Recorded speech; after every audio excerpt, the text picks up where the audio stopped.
Section 44 ए, section 44 ए क्या बोलता है कि हर किसी को बुक्स ऑफ अकाउंट्स मेंटेन करना कंपलसरी है, कि अगर आप क्या हो बुक्स ऑफ अकाउंट्स आपको बनाना जरूरी है ताकि आपका पीजीबीपी का प्रॉफिट निकाला जा सके। तो वही लिखा है, every person carrying on legal, medical, engineering, architecture profession, accountancy, technical consultancy, interior decoration और any other profession as notified by CBDT, ठीक है, in official gazette must statutorily maintain books of accounts and other documents as may enable the assessing officer to compute his total income under the act। मतलब सबको क्या बनाना है, books of accounts बनाना जरूरी है। An individual और HUF carrying on any business और profession other than दो specified above must maintain the books of accounts nearly necessary for computation of the, necessary for computation and assessment if the income from existing business profession exceeds 2.5 lakh or the total sales या turnover gross receipts as the case may be in the business of profession exceeds 25 lakh in any one of the 3 immediately preceding accounting years। क्या मतलब है इसका बताओ। अगर कोई individual या HUF, क्या क्या क्या, इंडिविजुअल या एचयूएफ कोई बिजनेस या प्रोफेशन कर रहा है other than specified above, other than specified above मतलब medical, engineering, architecture, accountancy, technical, consultancy, interior decoration, इनको छोड़ के अगर कोई बाकी बिजनेस और प्रोफेशन कर रहा है तो उसको बुक्स ऑफ अकाउंट्स बनाना कब जरूरी है, जब उसकी इनकम क्या हो, 2.5 लाख से ज्यादा हो, या तो फिर ठीक है चल्सन gross receives as the case में भी कितनी होनी चाहिए, 25 लाख से ज्यादा। पिछले 3 अकाउंटिंग ईयर से किसी भी एक अकाउंटिंग ईयर पे अगर वो ज्यादा हो गई तो आपको क्या करना पड़ेगा, क्या करना पड़ेगा, क्या करना पड़ेगा, बुक्स ऑफ अकाउंट्स बनाने पड़ेंगे। हाँ या ना फटाफट बोलो, ठीक है। ये बीच में और है, या तो बिजनेस इनकम 2.5 लाख से ज्यादा हो जाए, या तो क्या हो जाए तुम्हारा टर्नओवर 25 लाख से ज्यादा हो जाए पिछले 3 सालों में किसी भी। इफ द बिजनेस और प्रोफेशन न्यूली सेटअप, नया बना है तो पिछले 3 साल का डेटा तो होगा ही नहीं, तो बोला है if it is newly set up likely to exceed 2.5 lakh, जब लग रहा है कि इनकम 2.5 लाख से ऊपर होने वाली है, या टोटल सेल्स और turnover as the case may be in the business और profession are likely to exceed 25 lakh during the previous year. इस साल नया बिजनेस चालू हुआ, शुरू होते जाओ, कोई दिक्कत की बात नहीं है। जब तुमको लगने लगे कि तुम्हारा प्रॉफिट क्या है, 2.5 लाख के पास है, या तुम्हारा टर्नओवर क्या है, 25 लाख के पास है, लाइकली टू एक्सीड है, तो आपको बुक्स ऑफ अकाउंट्स बनाने कंपलसरी हो जाते हैं। हाँ या नहीं, किसके लिए, इंडिविजुअल या एचयूएफ के लिए, किसके लिए, इंडिविजुअल या एचयूएफ के लिए। हो मेरे साथ, हो मेरे साथ, हो मेरे साथ, हेलो हेलो हेलो। लेकिन अगर every person other than individual or HUF in carrying on business or profession other than those specified above must maintain the books of account necessary for company assessment if the income from business or profession exceeds 1,20,000 or the total sales turnover gross as the may exceed 10 lakh in any of one of the 3 immediately preceding accounting year, and if the business or profession is newly set up, if the वो likely to increase बोल दिया होगा previous year, where profits of gains of business operation deemed to be profits under section 44 AE, ये अपन पढ़ेंगे आगे चल के 44 AE, 44 BB, 44 triple B, ठीक है, ठीक है। तो फिर उसको बनाने की जरूरत नहीं, अभी इसको और इसको 2 मिनट लिए छोड़ दो, पहले से ऊपर के 2 पॉइंट्स पढ़ लो कि अगर आप इंडिविजुअल और एचयूएफ हो, क्या हो, इंडिविजुअल और एचयूएफ, और आप क्या बना रहे हो, बुक्स ऑफ अकाउंट्स आपको बनाना कंपलसरी है। अगर इंडिविजुअल एचयूएफ में आपकी इनकम कितनी है, 2.5 लाख से ज्यादा, इनकम कितनी है आपकी, 2.5 लाख से ज्यादा, और टर्नओवर या तो फिर टर्नओवर कितना है, 25 लाख से ज्यादा। कब, पिछले 3 साल में किसी भी एक साल में, पिछले 3 साल से किसी भी एक साल में अगर ऐसा है तो आपको books of accounts banana compulsory हो जाता है। हाँ या ना फटाफट बोलो, क्लियर है क्या। ये वाली कहानी जो है ये प्रिजम्पटिव की है, ये वाली कहानी जो है काहे की है, प्रिजम्पटिव की है। मैं अभी आगे प्रिजम्पटिव वाले सेक्शंस आपको पढ़ाऊंगा, उसके बाद वापस आऊंगा आज ही इसी में। क्या बात समझ में आ रही है, बस तुम लोग आखिरी तक अगर मेरे साथ बने रहे तो। If the person fails to keep maintain books of accounts, अब ऊपर के हिसाब से तो उसको पेनल्टी लगेगी to the extent of 25,000, to the extent of 25,000। अगर बुक्स ऑफ अकाउंट्स मेंटेन नहीं किए तो उसको क्या लग जाएगी, पेनल्टी लग जाएगी कितनी, 25,000 तक की। मॉरल ऑफ द स्टोरी, अगर आप इंडिविजुअल और एचयूएफ हो और कौन से ऊपर वाले प्रोफेशंस को छोड़ के आप किसी और बिजनेस और प्रोफेशन में हो और आपका टर्नओवर कितना है, 2.5 लाख, सॉरी प्रॉफिट कितना है, 2.5 लाख या उससे ज्यादा, और टर्नओवर कितना है, 25 लाख या उससे ज्यादा, तो आपको books of accounts banana compulsory है। ऑल्सो अगर आपका, अरे मेरी शक्ल ही नहीं दिख रही है अभी तक तो, बाप रे, रिकॉर्डिंग में हाँ अब दिख रही होगी, ठीक है। अगर मेरा प्रॉफिट क्या है, अगर मेरा टर्नओवर क्या है 25 लाख से ज्यादा, अदर देन इंडिविजुअल एचयूएफ की लिमिट कितनी है, 1 20 और 10 लाख, 1 20 और 10 लाख, मतलब कंपनी या 200 एओपी बीओआई कुछ भी और हो आप, पार्टनरशिप फॉर्म हो, तो आपको कितना 1 20 और 10 लाख लिमिट हो जाती है। नहीं बनाया तो क्या करना पड़ेगा, ठीक है। कौन सा सेक्शन पढ़ा ये तुमने बताओ मुझे, 44 ए, 44 ए बी क्या बोलता है, section 44 makes it obligatory for person to get his accounts audited specified date by a chartered accountant। 44 A B क्या बोलता है, 44 ए ने क्या बोला, 44 ए ने क्या बोला, बुक्स ऑफ अकाउंट्स मेंटेन करो, बुक्स ऑफ अकाउंट्स मेंटेन करना है। ए बी अब क्या बोल रहा है, उसको ऑडिट कराना है, क्या कराना है, ऑडिट कराना है, ठीक है। सिचुएशन ए, इसने क्या बोला, if the total sales turnover or gross receipts in the business irrelevant in the previous year exceeds 1 CR.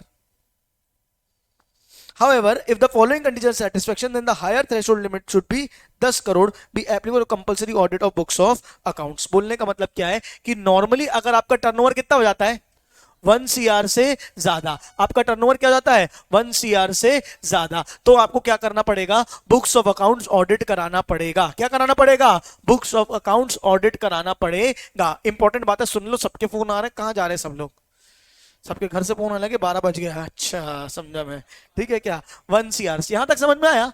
लेकिन अगर आपकी टोटल रिसिट्स में, आपकी कैश रिसीट्स क्या क्या क्या, आपकी टोटल रिसीट्स में आपकी कैश रिसीट्स 5% से कम है, aggregate amount of all receipts including amount for sales turnover of the previous cash does not exceed 5%, and सारे पेमेंट्स, ठीक है, सारे खर्चे जो भी आपने किए हैं वो टोटल पेमेंट्स के 5% से कम आपने कैश में किए हैं, तो आपकी लिमिट 1 सीआर से बढ़ के कितनी हो जाती है 10 सीआर, 1 सीआर से बढ़ के कितनी हो जाती है 10 सीआर। कितनों को बात समझ में आई, क्या बोला, ये बोलना चाहता हूं कि अगर आपका टर्नओवर 1 सीआर तक है तो आपको ऑडिट कराना पड़ेगा, क्या कराना पड़ेगा, ऑडिट।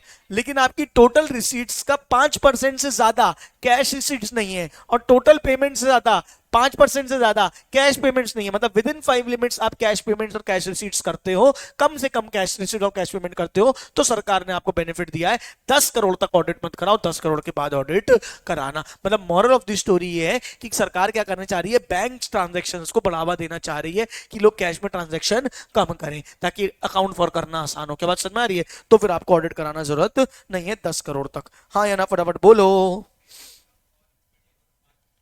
टोटल रिसीट्स का 5% से ज्यादा कैश रिसीट्स नहीं होनी चाहिए, टोटल पेमेंट्स का 5% से ज्यादा कैश पेमेंट्स नहीं होना चाहिए। For this purpose the amount of receipt as the case may be by a cheque, वही चेक बैंक ड्राफ्ट को मानेंगे, क्रॉस चेक को याद है जो अभी पढ़ा था अपन ने, क्रॉस चेक को वो नहीं मानेंगे, या बेरर चेक को कैश पेमेंट नहीं, कैश पेमेंट ही मानेंगे, अकाउंट पे ही चेक होना चाहिए। बाकी सारी चीजें वही बोला गया है।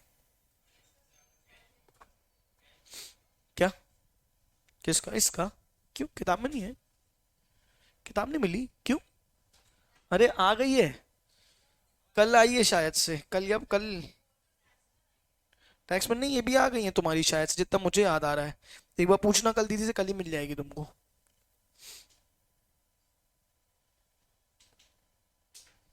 ये बोलो तो मैं अभी पूछ के एक बार 12th वालों को क्यों भेज रहा हूँ, पूछ के अभी दे दूंगा, अगर सामने रखी हुई मेरे को मिल गई तो, क्योंकि बहुत मेहनत का काम हो जाता है चीजें ढूंढना मेरे लिए।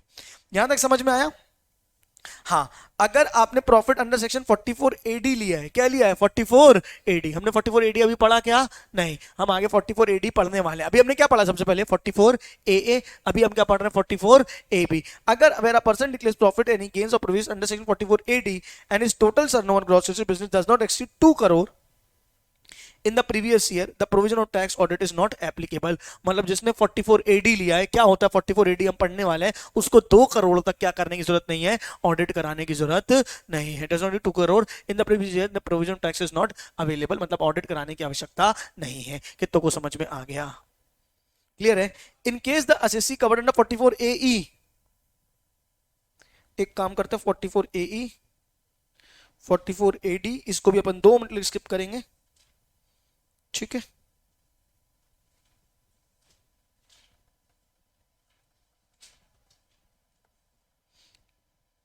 हाँ थक गए हो, देखो सिचुएशन ए 1 करोड़ वाली किसके लिए थी? बिजनेस के लिए। किसके लिए थी? बिजनेस के लिए। अगर आप प्रोफेशन में हो, काय में हो बेटा? प्रोफेशन में। काय में हो? काय में हो? काय में हो? प्रोफेशन में। In case that is carrying on business, sorry sorry sorry, ये हाँ, SEC carrying on profession, if gross receipts इस कितना है? 50 लाख। 50 लाख तक आपको ऑडिट नहीं कराने की जरूरत पड़ेगी। 50 लाख के बाद आपको क्या करनी पड़ जाएगी? ऑडिट करानी पड़ जाएगी। The record 44 AD does not audit person who declares profit gains previous year under 44 ADA. 44 ADA अपन अलग से करने वाले हैं अभी, इसको भी 2 मिनट के लिए अपन छोड़ेंगे। अब मेन 44 एडी पढ़ेंगे और 44 एडी है नहीं, आगे पीछे नहीं दे रखा है एक्चुअली, वो क्या है ना, इंटरकनेक्टेड है। इंटरकनेक्टेड हैं तो वो साथ ही में पढ़े जाते हैं, इसलिए अभी भी बता दो। नहीं चल पाओगे 1 घंटा और तो कल करेंगे, क्योंकि वो पूरा कनेक्टेड है तीनों चारों। में शुरू करूंगा तो फिर मैं तीनों खत्म करूंगा। कुछ खा लेते हैं उसके बाद झेल लेंगे। सारे लोग बोलो, जल्दी बोलो। पक्का? अरे बाकी लोग बोलो। कल कर लेंगे। लाइट गई? नहीं है, जाके आई, जाके आई। पक्का? आ जाओ। चलो मुंडू डियर को स्ट्रेट बैठो, ठीक है? क्या क्या है, क्या है, क्या है, क्या है? Section 44 AD. क्या है सेक्शन 44 एडी? यहां देखो 44 एडी क्या बोलता है कि अगर आप बिजनेस और प्रोफेशन करते हो, अगर इसको पहले मैं पूरे का लॉजिक बता दे रहा हूं आने वाले सारे सेक्शनों का, ताकि तुमको इजी हो जाए समझना। यहां देखो, अगर आप बिजनेस करते हो, सरकार ने क्या बोला, अब छोटे छोटे बिजनेसमैन आए, 1 करोड़ का टर्नओवर आज की डेट में कोई बड़ी बात नहीं है। अच्छा, बुक्स ऑफ अकाउंट्स बनाने के लिए कितना टर्नओवर बोला? 44 ए में बताओ।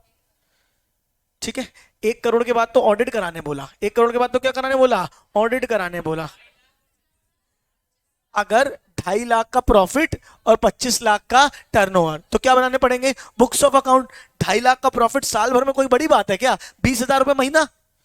नॉर्मल नॉर्मल समोसे वाले भी कमा रहे हैं इतना, तो बात समझ में आ रही है? अब तुम सोचो, तुम क्या बोल रहे हो? समोसे वाले को बुक्स ऑफ अकाउंट्स बनाओ। क्या बात समझ में आ रही है? जो छोटे बिजनेस है, जिनका टर्नओवर, जिसका प्रॉफिट 2.5 लाख से ज्यादा है, 2.5 लाख से ज्यादा कोई बड़ी बात नहीं है। और अगर आप गुड्स बेच रहे हो तो 25 लाख का टर्नओवर भी कोई बड़ी बात नहीं है। अगर आपका टर्नओवर 25 लाख से ज्यादा है और 2.5 लाख से ज्यादा आपका प्रॉफिट है, तो आपको बुक्स ऑफ अकाउंट्स बनाने पड़ेंगे। ये तो छोटे छोटे बिजनेसमैन की नाइंसाफी हो जाएगी। वो लोग हाथ जोड़ लिए, बोले भैया क्या करें बताओ। सरकार ने फिर एक तरीका लाया। उन्होंने बोला, अभी मैं पढ़ा दे रहा हूं, अलग अलग लिमिट से ओवरऑल क्या बोला, हम आपको एक लिमिट देते हैं, इस लिमिट के अंदर वाले अगर अपनी इनकम का 8% या 10% क्या बोल दे, ये बता दे कि हमारी इनकम है, टोटल टोटल टर्नओवर का सीधे सीधे 8% क्या बता दो? इनकम बता दो। उससे ज्यादा आप नहीं बता, उससे कम आप नहीं बता सकते, तो आपको बुक्स ऑफ अकाउंट्स बनाना हम क्या कर देंगे? माफ कर देंगे। आपको बुक्स ऑफ अकाउंट्स बनाना नहीं पड़ेगा। मॉरल ऑफ द स्टोरी है, यहां सुनो, यहां सुनो, यहां सुनो, यहां यहां यहां यहां, अगर आप 8% अपने जितना टर्नओवर है उसका 8% क्या बता दो? इनकम। जैसे फॉर एग्जाम्पल मेरा 40 लाख है, 40 लाख का 8% क्या बता दूं? इनकम। और उस इनकम पे जितना भी टैक्स आता है वो भरने के लिए अगर मैं रेडी हूं, तो मुझे क्या मान लिया जाएगा? बुक्स ऑफ अकाउंट्स मत बनाओ। अगर उससे ज्यादा है तुम्हारा प्रॉफिट, अगर उससे ज्यादा है तुम्हारा प्रॉफिट, तो भी कोई दिक्कत की बात नहीं है। लेकिन तुम बोलते हो कि नहीं नहीं, 40 लाख में 8% कहां बचता? मालिक से 5% ही बचता है, हमको 5% प्रॉफिट है, 5% प्रॉफिट है, बुक्स ऑफ अकाउंट्स बनाओ, तब जाके हम मानेंगे कि तुमको 5% बचता है। नहीं आई बात समझ में? ये होता है प्रिजम्पटिव स्कीम। क्या क्या क्या? Presumptive scheme. क्या होता है, क्या होता है, क्या होता है? Presumptive scheme. एक बार अपन रीड करते हैं, क्लैरिटी आएगी। SEC on which section is available. The provision of this section is applicable to resident individual, HUF, resident from excluding LP, carrying on any business except applying, hiring, leasing, इन सब का काम वो नहीं करते हैं, ठीक है? The following person are specifically excluded. एक सेकेंड यार, एक सेकेंड रुक जाओ।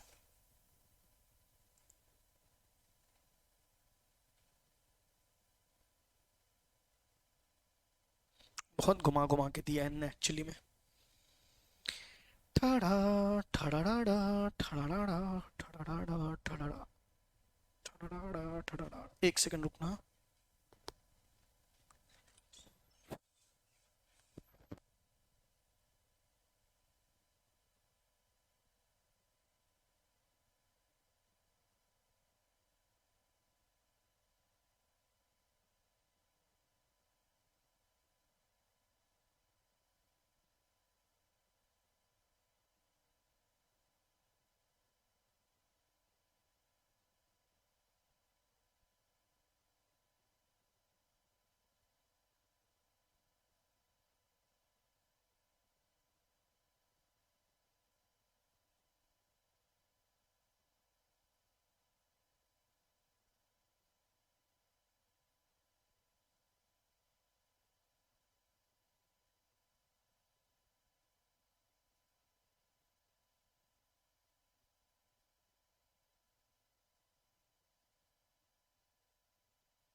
आ जाओ। ठीक है, इसको मैं एकदम स्टार्टिंग में समझा रहा हूँ। मुंडली झटकना, स्ट्रेट बैठना। पहले हमने क्या पढ़ा, सेक्शन 44AA। 44AA ने क्या बोला, पहले मोटा मोटी बात बताओ। बुक्स ऑफ अकाउंट्स बनाना है। किसको बनाना है 44A में बुक्स ऑफ अकाउंट्स? अगर आपका वो पहले गिवन सर्विसेज के अलावा हो आप, और आप बिजनेस में हो, काय में हो, बिजनेस में हो, तो आपका टर्नओवर कितना होना चाहिए मुझे बताओ। आपका टर्नओवर कितना होना चाहिए, 25 लाख। और आपका या तो फिर आपका प्रॉफिट कितना होना चाहिए, 2.5 लाख। तो आपको क्या बनाने पड़ेंगे, बुक्स ऑफ अकाउंट्स बनाने पड़ेंगे। उसको अपन एक बार और रिवाइज कर लेंगे, पहले यहाँ पे आते। क्लियर है क्या? फिर हमने पढ़ा 44AB जिसमें ऑडिट कराना था। ऑडिट कराने के लिए क्या बोला कि आपका टर्नओवर क्या है, 1 CR से ज्यादा। आपका टर्नओवर क्या है, 1 CR से ज्यादा, तो आपको क्या कराना पड़ेगा, ऑडिट कराना पड़ेगा। क्या कराना पड़ेगा, ऑडिट कराना। साथ ही साथ में क्या बोला, ऑडिट तो कराना पड़ेगा, लेकिन अगर आपका टोटल रिसीट का 5% से कम है रिसीट, और टोटल पेमेंट का 5% से कम है पेमेंट कैश में, तो आपको क्या कर सकते हो, आप 10 करोड़ तक आपको ऑडिट कराना की आवश्यकता नहीं है। यहां तक हमने बेसिक बेसिक पढ़ा। डिटेलिंग हम एक एक सेक्शन के अंदर में अभी जाएंगे। यहां तक सबको क्लैरिटी यहाँ है ना, बोलो। इसके बाद इनने क्या बोला है आपको, अगर आप क्या हो, इंडिविजुअल या एचयूएफ हो। यहां सुनना, क्या हो, इंडिविजुअल या एचयूएफ हो। क्या बात समझ में आ रही है? रेसिडेंट हो, फर्म एलएलपी नहीं, फर्म एलएलपी नहीं। अब रेसिडेंट या हो, या फिर क्या हो, इंडिविजुअल या एचयूएफ हो। और साथ में क्या है, आपका क्या है, बिजनेस है। आपका क्या है, बिजनेस है। कुछ बिजनेसेस को छोड़ के, कुछ बिजनेस को छोड़ के, कौन से बिजनेस को छोड़ के, आपका 44AE एक सेक्शन आएगा, उसमें दिए गए वो वाला कोई भी बिजनेस आपका नहीं होना चाहिए। और आपका क्या नहीं होना चाहिए, एजेंसी बिजनेस नहीं होना चाहिए। दूसरा, आपका कमीशन ब्रोकरेज का बिजनेस नहीं होना चाहिए। अगर आपका यहां तक का बिजनेस नहीं है, यहां देखो आपका बिजनेस है, क्या है आपका बिजनेस, और बिजनेस इन 3 बिजनेस को छोड़ के, कौन से बिजनेस को छोड़ के, 44AE, इसमें प्लाइंग हायरिंग आएगा। दूसरा क्या है, एजेंसी। दूसरा क्या है, एजेंसी। और तीसरा क्या है तुम्हारा, कमीशन और ब्रोकरेज। और आपका जो टर्नओवर है, आपका जो टर्नओवर है अप टू कितना है, 2 CR। आपका टर्नओवर कितना है, 2 CR। देखो 25 लाख के बाद आपके ऊपर अकाउंट बनाने की जिम्मेदारी आ गई थी, लेकिन यहां पे 2 CR वाले तक को माफ किया। अगर आपका टर्नओवर अप टू कितना है बेटा, 2 CR, तो आपको बुक्स ऑफ अकाउंट्स बनाने की आवश्यकता नहीं है। आपको बुक्स ऑफ अकाउंट्स बनाने की आवश्यकता नहीं है। अगर तुमको बुक्स, यहां सुनो, अगर तुमको बुक्स ऑफ अकाउंट्स में छूट दे दी जाए तो पता कैसे चलेगा तुम्हारा प्रॉफिट कितना है? फिर तो हम तुमको जो बोलोगे वो मानना पड़ेगा, तुम तो बुक्स ऑफ अकाउंट से नहीं बना रहे हो। तो बोला गया कि हम प्रिज्यूम करेंगे कि तुम्हारे टर्नओवर का 8% क्या है, प्रॉफिट है। तुम्हारा जितना भी टर्नओवर है उसका 8% हम क्या करेंगे, प्रिज्यूम करेंगे कि वो प्रॉफिट है, और उस पे हम क्या लगाएंगे, टैक्स लगाएंगे। कितनों को बात समझ में आई? मॉरल ऑफ द स्टोरी, तुम बुक्स ऑफ अकाउंट्स नहीं बनाना चाहते, मत बनाओ, प्रोवाइडेड आप इंडिविजुअल एचयूएफ होने चाहिए। फर्म को नहीं है, एलएलपी को ये एडवांटेज नहीं है, इंडिविजुअल एचयूएफ होने चाहिए। साथ में आपको क्या होना चाहिए, आपका ये नीचे 3 बिजनेस नहीं होने चाहिए। अगर आपका टर्नओवर अप टू 2 CR है, मत बनाओ, सीधे सीधे टर्नओवर का 8% क्या दिखा दो, प्रॉफिट दिखा दो। हाँ या ना, फटाफट बोलो। कोई आदमी बोल रहा है 8% नहीं, मैं 10% दिखाना चाहता हूं, तो सरकार बोलेगी वेरी गुड, खुश होगी सरकार, तो 8 का 10 दिखा रहे हो, एक्स्ट्रा प्रॉफिट और दिखा, 10 क्या 20 दिखा, 20 क्या 40 दिखा। क्या ज्यादा में सरकार दुखी होगी? नहीं, कम से कम 8% आपको प्रॉफिट दिखाना है। सुन रहे हो मेरी बात? अच्छा, कोई बोलता है मेरे को भैया 8% कहां बचता, समोसे बेचते हम लोग, 8% नहीं बचता, 5% बचता है बस। मैंने कहा अच्छा, और तेरा प्रॉफिट कितना है, 2.5 लाख से ज्यादा, टर्नओवर कितना है, 25 लाख से ज्यादा, टर्नओवर 2 करोड़ से कम है, हाँ 2 करोड़ से कम है, 8% प्रॉफिट दिखाना पड़ेगा। अगर 8% से कम प्रॉफिट दिखाना चाहता है तो बुक्स ऑफ अकाउंट्स बनाना पड़ेगा। मॉरल ऑफ द स्टोरी ये है। हाँ या ना, फटाफट समझ में आई कि आपको 8% तक, आपको सुन रहे हो मेरी बात, 8% तक क्या लगेगा, 8% तक प्रॉफिट दिखाना पड़ेगा। इसको बोलते हैं प्रिजम्पटिव स्कीम। क्या बोलते हैं, प्रिजम्पटिव स्कीम। हमने प्रिज्यूम किया है कि आप टर्नओवर का कितना कमा रहे हो, 8% पीजीपीपी का प्रॉफिट कमा रहे हो। हाँ या ना, फटाफट बोलो। और अगर आपका अमाउंट कैसे आता है, अगर आपका अमाउंट किससे आता है, डीडी चेक, मतलब अकाउंट पे ही चेक से आता है, तो आप टर्नओवर के 6% तक भी दिखा सकते हो। 8% तक भी जाने की आवश्यकता आपको नहीं है, सिर्फ 6% दिखाओगे तो भी आपका काम चल जाएगा। ठीक है, सुन रहे हो?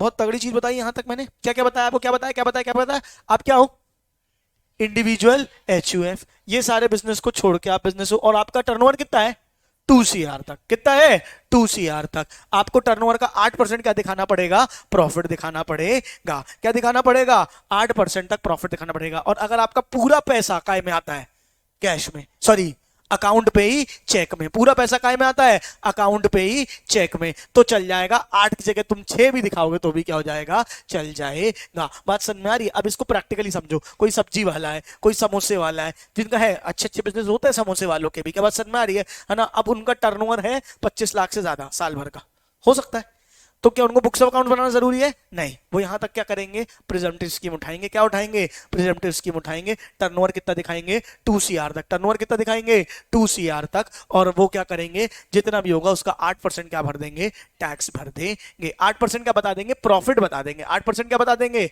प्रॉफिट, और उस पर क्या लगा देंगे, टैक्स। अगर उससे कम दिखाना चाहते हो तो, अगर उससे कम दिखाना चाहते हो तो बुक्स ऑफ अकाउंट्स बनाओ। लेकिन अगर आपका पूरा बिजनेस ऑनलाइन है, 100% आपको कैश से पेमेंट कुछ भी नहीं आती, सब अकाउंट पे ही से आती है, तो आप 8 की जगह कितना दिखा सकते हो, 6 दिखा सकते हो। हाँ या ना फटाफट बोलो। इसमें एक कंडीशन और डाली, इसमें एक कंडीशन और डाली। क्या डाली? सुनो सुनो सुनो सुनो सुनो। अगर टोटल रिसीट्स का 5% से कम कैश में है, टोटल पेमेंट्स का 5% से कम काय में है, कैश में है, तो ये जो शुरू में 2 करोड़ वाली लिमिट बताई ना कि अप टू 2 करोड़ ले सकता है, वो 2 करोड़ बढ़ के कितनी हो जाएगी, 3 करोड़ हो जाएगी। कितनी हो जाएगी? 3 करोड़ हो जाएगी। 2 करोड़ वाली लिमिट बढ़ के कितनी हो जाएगी तुम्हारी? 3 करोड़ हो जाएगी। कितनों को समझ में आई बात? हाँ, 3 करोड़, 3 करोड़, 3 करोड़। देखो, आ जाओ।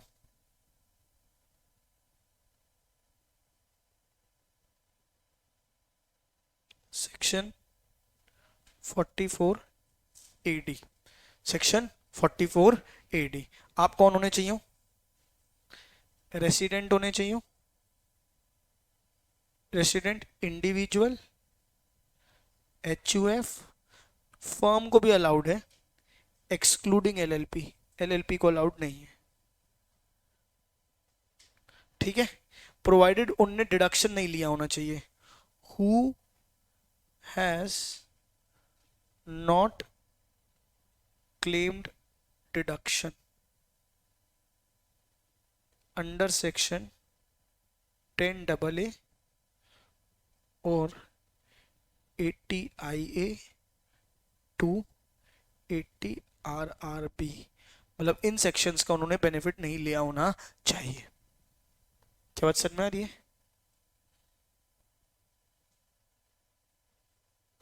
उनका क्या होना चाहिए? बिजनेस होना चाहिए, एक्सेप्ट किस किस चीज का बिजनेस नहीं हो सकता?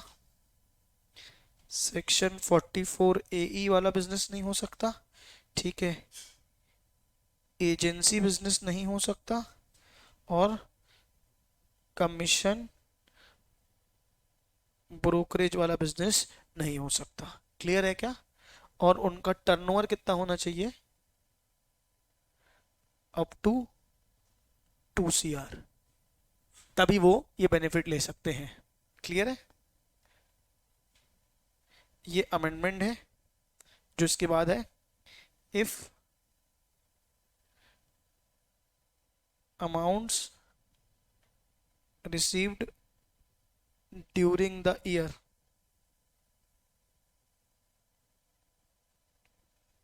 in previous year in cash does not exceed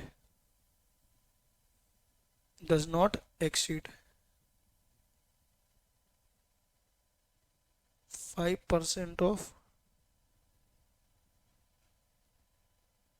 total turnover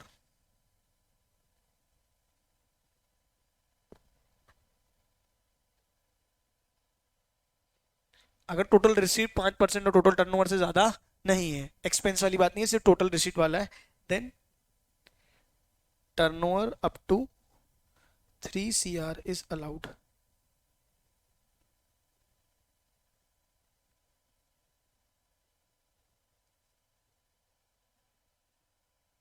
ATIA to 80RRB, कौन सा? हाँ, बुक्स ऑफ अकाउंट्स वाला मतलब अगर आपका प्रॉफिट 2 CR तक है, अगर आपने का टोटल रिसीव 5% से कम है कैश में, तो ये जो लिमिट है कितना हो जाएगा 3 CR तक। 3 CR तक आप क्या कर सकते हो 44 AD ले सकते हो। नॉर्मल 44 AD कौन ले सकता है 2 CR तक, लेकिन अगर आपका टोटल रिसीव 5% से कम है तो कौन ले सकता है 3 CR तक 44 AD आपका लिया जा सकता है।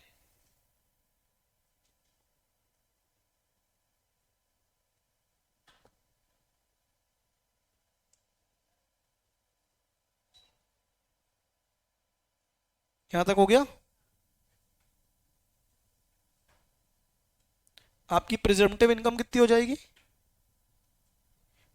8% of turnover.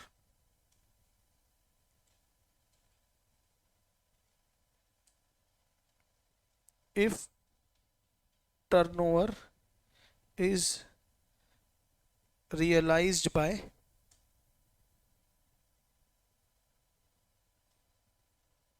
Account payee cheque DD ECS जो भी होता है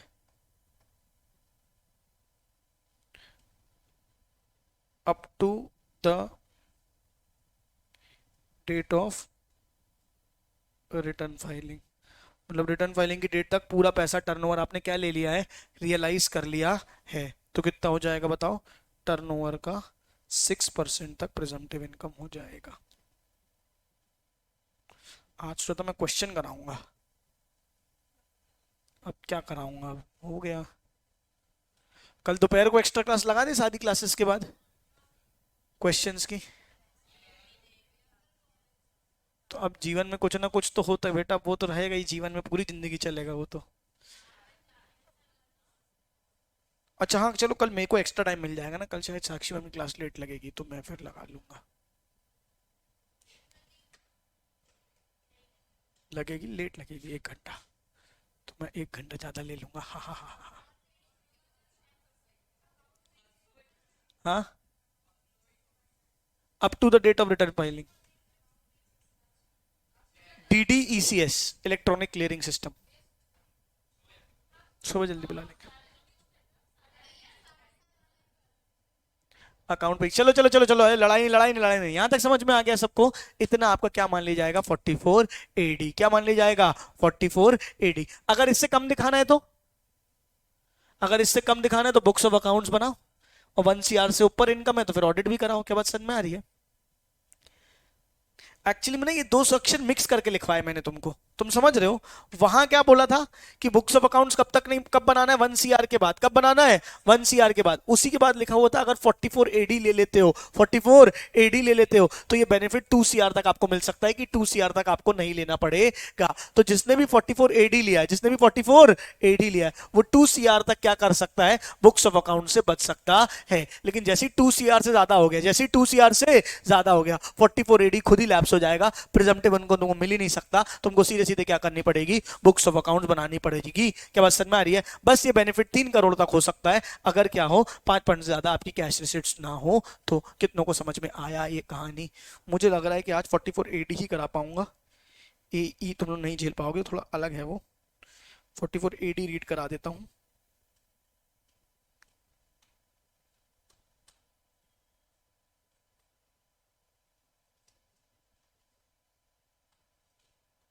क्या बोला 44 AD ने बताओ।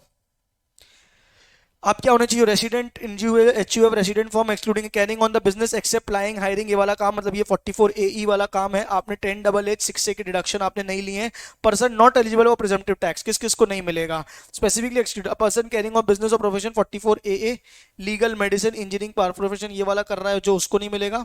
ठीक है। Income nature of commission brokerage मिल रहा है, कैरिंग एजेंसी बिजनेस मिल रहा है उसको नहीं मिलेगा। ठीक है। क्या business on which section is applicable any business other than business department 44AE whose turnover and relevant previous year does not exceeding 2 CR.